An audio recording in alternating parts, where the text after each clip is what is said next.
अफ़सोसनाक ख़बर सां शेयर कयूं पिया। डहर की जी राजा कॉलोनी में एक घर में शादीशुदा नौजवान नारी जो तशद्दुद थियल लाश हथायो आहे। मुंहिंजी ज़ाल खे हथ ॿधी नक कटे ऐं तशद्दुद करे क़त्ल कयो वियो आहे। वज़ीर अहमद शेख जो इहो चवणु आहे, मूंखे बि अगवा कयो वियो हो। वापसि घर आयसि त घर में तशद्दुद थियल ज़ाल जो लाश मिलियो। इतला ते पुलिस पहुची लाश पंहिंजी तहवील में वठी सरकारी अस्पताल मुंतक़िल करे वाक़िए जी जांच शुरू करे छॾी आहे। अफ़सोसनाक ख़बर मां असां शेयर करे रहिया आहियूं। डहर की जी राजा कॉलोनी में हिक घर मां शादीशुदा नौजवान नारीअ जो तशद्दुद थियल लाश हथायो आहे। मुंहिंजी ज़ाल खे हथ पैर ॿधी नक कटे ऐं तशद्दुद करे क़त्ल कयो वियो आहे। मूंखे बि अगवा कयो वियो हो। वापसि घर आयसि त घर में तशद्दुद थियल ज़ाल जो लाश मिलियो आहे।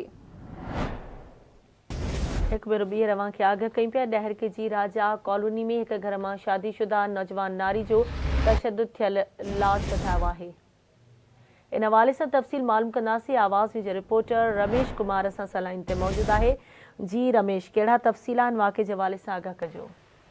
जी तव्हांखे ॿुधाईंदो हलां त डहर की जी राजा कॉलोनी में माई शबीरा ज़ाल वज़ीर अहमद शेख जो तशद्दुद थियल लाश एक घर में हथायो आहे। उन सिलसिले में डहर की पुलिस पहुची मक़तूला औरत जो लाश तहवील में वठी करे डहर की जी सरकारी अस्पताल मुंतक़िल किया है, जिते लाश जो पोस्टमार्टम किया पे वञे।